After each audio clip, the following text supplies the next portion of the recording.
Thank you. Thanks for everybody being Anyway, so I'll tell you about where this came from. I was at a workshop by David Powell.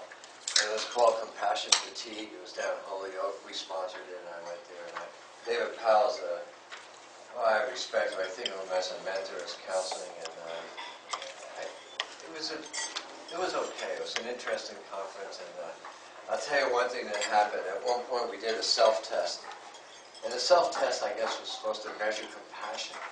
And I was at a table with 2 or 3 other mental health practitioners, and all of us probably had about 80 years of time in the service. And when we got done with the test, I did not get an A. As a matter of fact, it reminded me of grade school where I had like room for improvement. You know, like we should do more. And I mentioned something about what to do about clients who have died. And when somebody came to me after the class, and they were from the Brattleboro area, and they said, you know, we should do something about that to support each other. And that was probably about 2 years ago, and I've been thinking about it ever since. You know, I read, I think about things, I read things.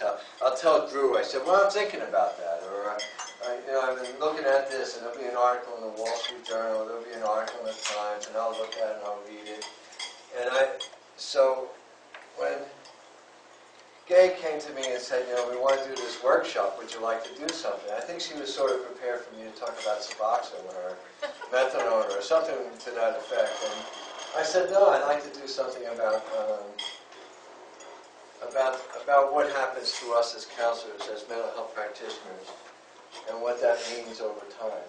And so it was sort of difficult. I couldn't find a good title. I was trying to think about ways of talking about this, because in my mind, in my focus, I don't want to talk about people burning out. I mean, that's not what this is about. So I know it says somewhere in there, learning objectives, you know, symptoms of burning out. Well, if you feel like toast, you're burning out. And I also not sure I really want to talk about vicarious traumatization, because that sounds, oh my God, you know. What I was really hoping to talk about is the fact that I think that what we go through and our experiences make us better therapists, make us better people. And the word that I was struck with, and I've been talking about grief and everything for years, is that we have to go through it. We need to experience our sadness. We need to experience our grief in order to sort of grow from it. I think from our pain and from our sadness and sorrow, I think that's where our wisdom comes from. I think that's where our joy comes from, quite frankly. So that was the idea. And then, you know, I had to pick up a title. You know, if you ever do these presentations, picking a title is like, you know, probably the most difficult thing you can do. And I decided that I didn't know what word to use, and I was trying to think about how to talk about it. And so I used the word sorrow. And if you notice in your handout, on the back of one of these pages, from Webster's Unabridged International Edition, I copied out the definition of sorrow at the library, which, if you notice, the page sort of curves in. That's because the dictionary is like this, and I'm trying to copy it on the screen. Anyway, it was an exercise. The research librarian had to call in a young person to help us with the computer.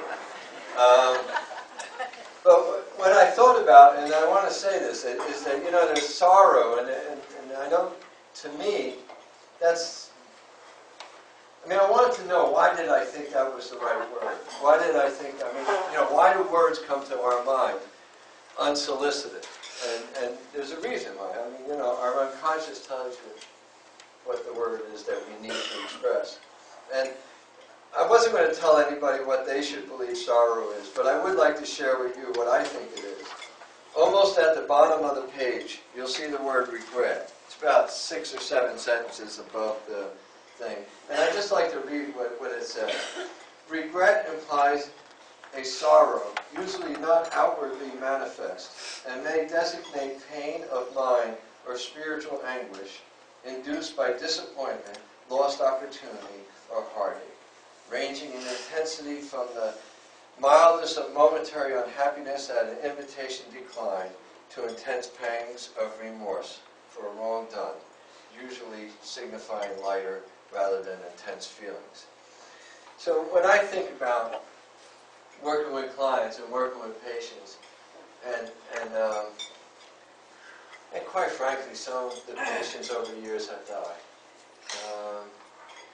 I think I have a certain regret, and I worry about this lost opportunity for growth, for getting better. And so that's how I wanted to talk about it. And I think it's helpful for us to acknowledge that within our field, we have a sense of, we're altruistic. We're trying to help people. We're trying to do the right thing. We're trying to be here for people who are in pain, people who are suffering. And that's a worthy thing to do. I mean, it's an incredible career choice, especially once you've been through it. Once you've been educated and trained, at some point in your career, you'll decide that this is something I want to do. And I would imagine. Anyway, I think that's like one of the things that you have to sort of come to grips with, is that you are going to experience sorrow. You will have regret. You will feel sad. The other thing I want to mention, in the title I said, the sorrows of helping. I was talking to two doctors, and I've talked to a lot of people, by the way. I interviewed probably at least a dozen, maybe 24 people about this. I mean, I just wanted to know how people did it. And I talked to mostly my friends, because anybody else, if I went up to you and said, I'd like to interview you, you'd be like freaked, oh God, what does he want, I'm going to get a diagnosis of substance abuse or something, So I asked the doctors, I was talking about this word sorrow, and then I wanted to know, I was going to call it the sorrows of caring, because we care for people, and part of caring is this risk, if you will, but more likely almost for sure that you will experience some sadness and some sorrow. And so I asked him, I said, well, what about caring? And the one doctor sort of rolled his eyes, and the other doctor just said, oh, we can't go there. I mean, caring is just, what does it mean when we care for people? What does that mean to so many of us? And I was trying to think, well, what is a word that we can use? And what I thought about, because I sit in a lot of community meetings and I hear people share, and especially staff, and mental health workers will often say, I'm here to help. I'm here to help you. So that's where the title comes from. It's this idea that part of helping people and part of being in this field of addiction and mental health is that we are going to experience a certain amount of sorrow. Part of what I want to say, and I hope we can, I hope this, I've never done this before, so this is my first time doing it. I really can't time myself, but I have some ideas about how it. I think first of all we have to talk about ourselves. I mean, I'm not going to spend much time there, but I do think that you have to acknowledge that there's a reason that you're in this field, whatever that is, and especially if you have come to that point where you decide to stay in the field. But we bring stuff with us. We bring our personal lives with us. We bring what's happening with us. We bring things to us that are, it's part of our interview. It's part of our therapeutic alliance. It's part of our relationship with patients, is who we are as people, our beliefs, who we are. And I think it's sort of important, and I'll say this later, maybe even better, but I know some of us like to believe there's our professional life and there's our personal life. And I really don't. I suppose that's true for accounting purposes and payroll and things like that, but I don't think it's really true when we talk about ourselves. I think we become who we are. We become what we do. I mean, is that fair to say that? I mean, we spend an awful lot of our waking hours, months, years, doing what we do. Don't you think that we become that? That we become those folks. And I asked somebody, I said, well, what is it that we do? And I tried to understand this. I said, and I'm not simplifying for the sake of making devaluing. I'm simplifying it for clarity. What we do is that we listen and we talk. Well, people start doing that at around age 2. I mean, this is not any great thing here. But what we do is we listen and we talk and we think and we care. And that's what's different. People,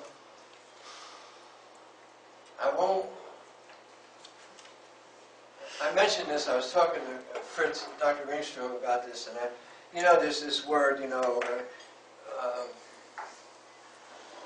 I hesitate to use it, but there's this thing that happens when we're talking to somebody that is what we bring to people. And I would like to just say that, all our life, all our experience is what we bring present to that moment. Well, I hope that works. All our sadness. And there's a quote in there that says something about one of the things that we transform, and I think we are transformers. I think at our best, we let people transfer their pain and suffering to something else. We make them feel loved. We make them feel listened to. By the way, I'll probably use that word love every now and then, so don't be offended by it. I mean, it's just, I don't have a definition for it, but, you'll understand it. So the other thing that I think is so important to sort of grasp is that who comes to see us? Who do we talk to? I mean, we talk to people who are suffering, people who are in pain, people who probably tell us things they don't tell anybody else, people who feel they're at wit's end, people who might feel like they can't go on, people who don't want to live anymore, people who it's so difficult being themselves that they spend every day of their life getting high, trying not to be themselves. So I think when I talk about this relationship and I talk about what we do, I mean, we think about things, we reflect on things, we try and join with them. Now, I was trying to come up with different definitions, and I was thinking about the word sympathy. And that doesn't do it for me. Sympathy is I sort of feel sorry for you because something like you. I don't think that's what we do. I think most of us we use the word empathy. And empathy is joining with the patient, but not joining with them. There was a quote that I read. Empathy is acting as if we were them, but we are not them. We are not who they are. They are who they are, but in that moment, we act as if we join with. But we also stand back. We also interpret. We think. We try to think about how we can help them. This is not about counseling or therapy, but I think you have to sort of bring that into perspective, that we care about people. And we join with them at most private moments. We talk to them about things that they normally would not talk about, that they're ashamed of, things that they're afraid of. And they have, I hope, they have hope. I was thinking about what we do, and I laughed to myself. We were like merchants of hope. We can't fix anything. We don't really change anything. We can't readjust the future.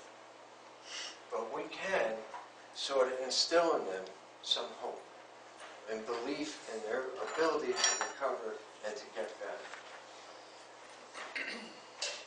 I was saying to a doctor, I said, perhaps we intellectualize and we say to ourselves, I can't help everybody. I think, and right away, the doctor said to me, and my friend, I should say, said to me, I have to believe I can help everybody. I believe in my heart I can help everybody. And I feel a sense of suspension of disbelief. I believe in my clients. I believe in what I do. and I believe I can help you. Now, when I think about, these different words that we use, hope, belief in recovery, empathy, there's one other word I think is so important, and it has to do with what we're talking about, and that is that we feel responsible. We feel a sense of responsibility to do our job, to do the best job we can. The Greek origins of responsibility, RE stands for I, and SPON stands for promise. Responsibility says, I will make a promise. That's why we say young kids are not responsible for their behavior, or somebody who is psychotic is not responsible, because they cannot enter into a social obligation. So we say, we have a responsibility to our clients. And I hope that's true. I mean, that we feel it every day. It's not just that we get paid for it. It's not just that it's work. It's that we have this responsibility. They enter our lives. We enter their lives. We form an alliance, therapeutic alliance. We form a relationship. But we are responsible. And I think one of the things that I'm concerned about is that you have to have that sense of promise that people will get well, that they have the ability to get well, that you're not taking money under false pretenses, and that this is helpful. My concern, though, is that we sometimes feel responsible when they die. Now, I told somebody who heard me this morning talking about this, and I promised them that I wouldn't make them cry, but I might cry. We sometimes, when they die, have a sense of responsibility, that we let them down. Now, when I was interviewing people, I tell you, there was this interesting dualism, but there was what people would say to me, is that we talk to people with our brain, but we also relate to them with our heart. People would say, I relate to them with my spirit, but I use my reason. Almost always, people would make this division between their heart and their intellect, their training, their education. And I asked this person, I said, well, not to be flippant about this, but the heart's just a muscle. So when you tell me there's a heart, what do you mean by it? And without hesitation, they said love. Now it has to be this other kind of love. It's not this thing, though it's found. It's not. It's an appreciation, a connection, a oneness that says, I feel. I've joined with you. And I think at some level, when we talk about people who die or people who struggle in their life, but we sometimes deal with the intellect. We do M&Ms, we do conferences, we look over our charts, we talk to people about what happened. We see if there's any mistakes, what we could have done different, what might have been different. I think that's all up here. I think it's all, and as a matter of fact, some of us actually keep busy, you know what I mean? We sort of have lots of things to do, and I appreciate that, and sometimes in our moments of grief, we love to have something to do, take us away from this. But I think on another level, we have feelings. We feel. And we're not sure how we do this. I could tell you things that you should do. Matter of fact, it's a learning objective. Things you should do. As healthcare professionals, we have a hard time when people tell us what we should do. As a matter of fact, if I told you what I think you should do, most of you will roll your eyes or go get a soda. I mean, I don't know. You ever think about the things that you tell others that when someone says them to you, you devalue? Well, I think you should take a bath. Oh, God. Please, eat more chicken. Oh, no, I can't do this. And I think under some veneer of professionalism, we hide our feelings and emotions. And what I would like to suggest is that we have to find a way to express our emotions and feelings. And if we don't, I think at some point you will have trouble being in this field. One of the problems with unresolved grief is that people often are afraid that they're going to be re-injured, that someone is going to hurt them again. And sometimes I think when we know people, or we hear a diagnosis, or we hear a type of person, we almost cringe. We go, oh, I don't know, not that. And yet when we meet them, we realize they're a person, and they're not a diagnosis. And we're okay with it. And we see them in a much better light.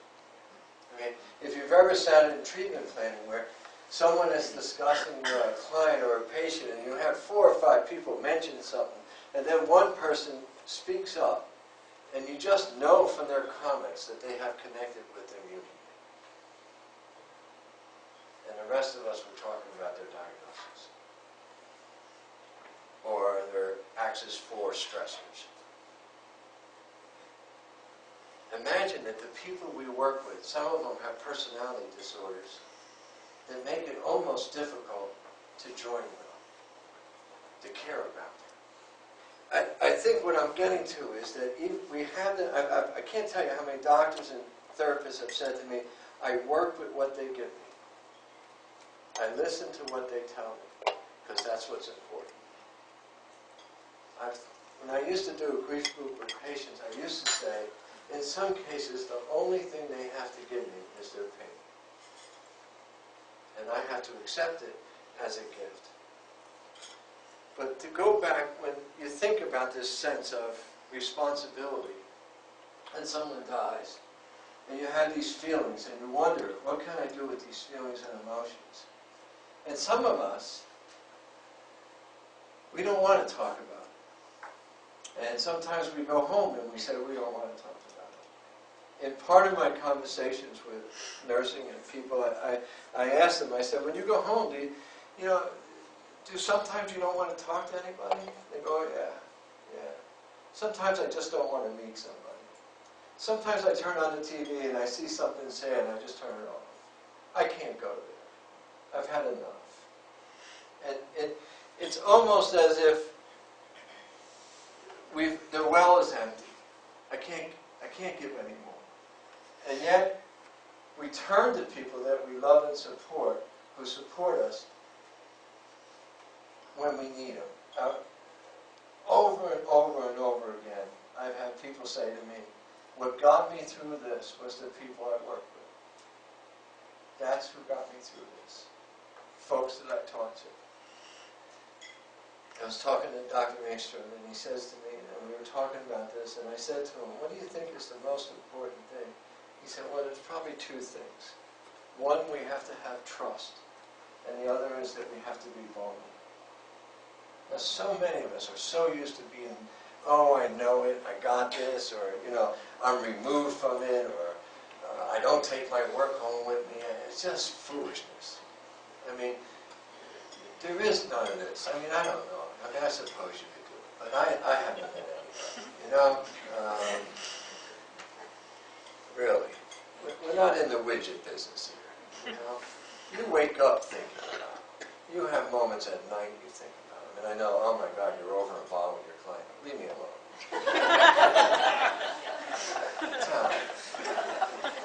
And I understand that there's laws, there's HIPAA and everything, But some of us, if we couldn't talk to our loved ones, we would be in big trouble. Now, I'm not saying you use names, but sometimes you have to tell somebody about something.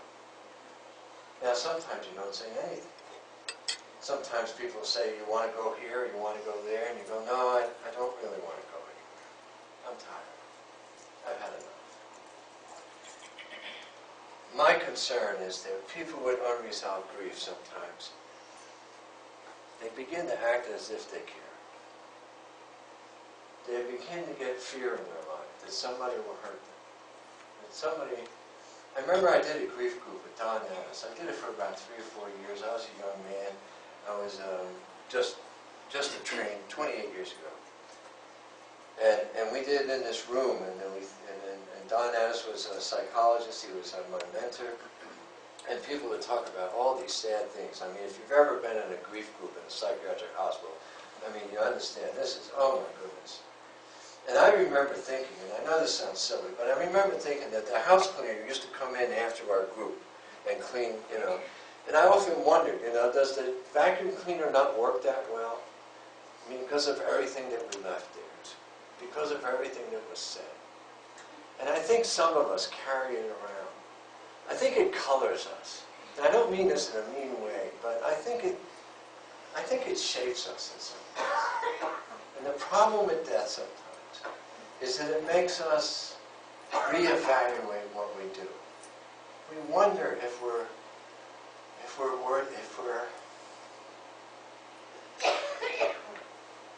we do the right thing.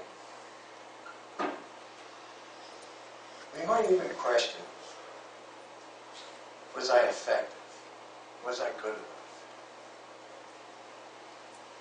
I think there are times where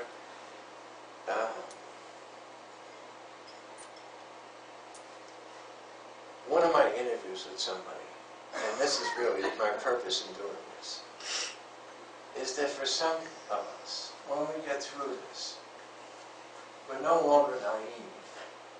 We sort of know what happens to us. We've been there. And yet we reaffirm our commitment to it. We believe that it's the right thing to do. It is the right thing for us to do. Someone said to me, I have no doubt after I lost a client, I have no doubt that this is the right thing for me to do. Can you imagine that? I mean, there's a quote in there about transforming what we have, transforming the pain for the love. So when I was thinking about this, and I was thinking about how to do this in a way that didn't frighten anybody, but I am concerned that we have a lot of, we sort of have a hard time sometimes showing people our feelings. When someone says you have to trust me, and you need to be vulnerable, you need to talk about your feelings. You need to say, I'm scared, I'm unsure, and I hesitate to say this because I'm afraid that people will hear this wrong. But sometimes we get angry. We get angry at what happened. We get angry at maybe the person. We get angry at the system. We get angry at something. Now, my concern with unresolved grief, and I often say this to folks, is that if you're not working through it, it isn't as if it just goes away. It will show up in other places. So if you're feeling frustrated and angry, and you can't talk about it, you don't feel safe to talk about it, the anger will not just dissipate. I mean, perhaps it would be like water that will evaporate, but at some point it will come back like a storm. At some point you will feel overwhelmed. At some point you will say, I just can't keep doing this. I can't do this anymore. My concern is that earlier when I said something about not crying, someone taught me, and they said, you know, it's like if someone that was an Eastern person that said, this person is known as a rainmaker. And somebody went to them and it says, well, how do you make it rain? And they said, I don't make it rain, I let it happen. And I think that's how it is with grief. I think you have to let your grief occur. Now, many of us have these rules against grieving. Some of them are personal, some of them are lifelong. I mean, tell me, how do you feel when you're crying? Are you ever feel ashamed? Are you ever afraid that somebody will see you? Do you ever think about it? What if you told somebody that you were crying about a patient who died? Would you be afraid that it was sort of, you crossed some boundary, or you did something wrong, or you haven't had professional standards? I mean, I think it's okay. And the one thing, and I want to stress this so much, the one thing that everybody says to me is that I have to have other people in my life. I have to have support. I have to have my peers. People have said to me, I could not have gotten through this without the people that I was with. I talked to nursing staff, and I was talking to Carol Whitaker, I talked to Sue Mello, I talked to Patty, I talked to all of them. And uniformly, what they said made a difference was I talked to somebody. And I felt unjudged, and I felt safe. Now the problem with that is that it takes a long time to develop a relationship to be safe with somebody. It just doesn't come natural to us. And so I would really, and I guess I'm coming to the close here, but what I really would say is that, develop a support network. Develop people that you can talk about. After all the, what did we did, and record checks and all that, after all that is done and you're sort of okay with it, and you've talked about it, I would suspect that you need to be careful, that there'll be feelings and emotions. And I say this with some concern, but I think you all know what I'm talking about. I would worry about some triggers. I would worry about sort of not understanding why you don't feel like going to work, or not understanding why you don't feel good about yourself. Wondering about why don't I have much fun anymore? Why don't I enjoy the things I used to do? Have I sort of fallen into a pattern? And one of the things, and please hear this okay, one of the things that happens when we try not to feel pain is that we stop feeling joy. We are so busy not trying to feel our feelings. We are using up all our psychic energy to not feel.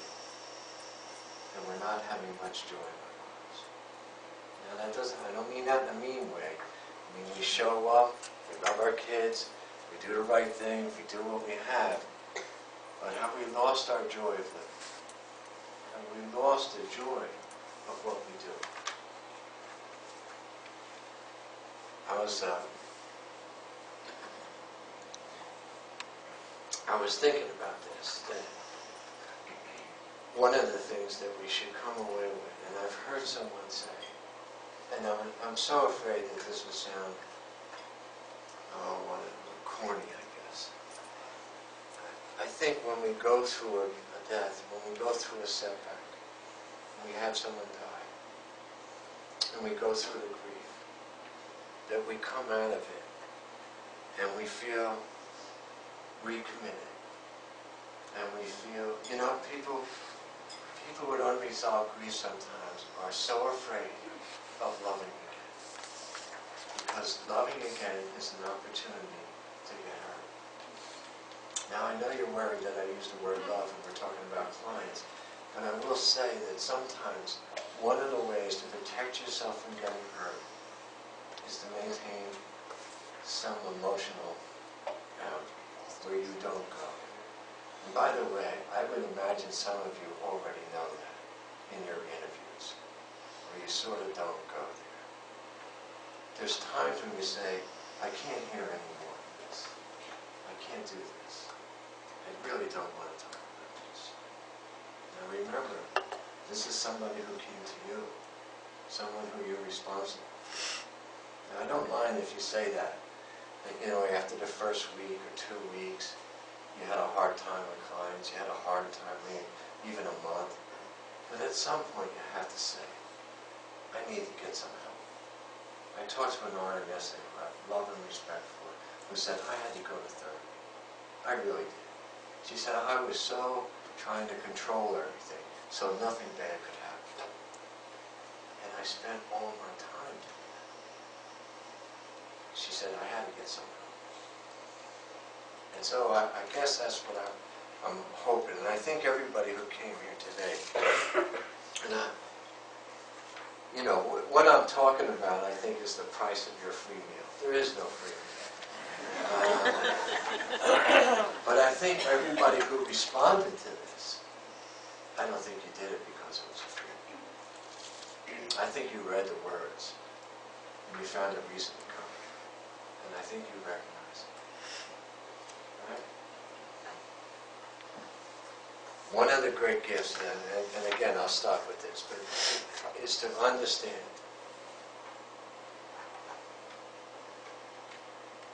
we have this gift that we have.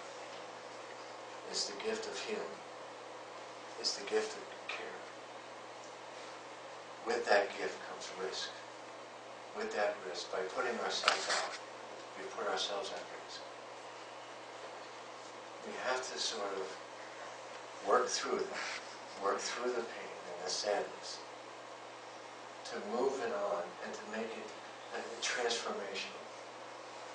I was reading a book this week and I picked it up because I think it sort of speaks to something. He was calling it post-traumatic growth. And he was talking about people with PTSD. Now don't be alarmed, I'm not talking about that. But what he was saying was that we have to not keep looking at it as this terrible, dead-end, chronic, horrible moment. And that really good therapy transforms it, changes it. And that we grow out of what happens. I would say some of the people I know in this field who have been in it a long time, I would say that they have learned from those things. I would say that their wisdom was working through those things.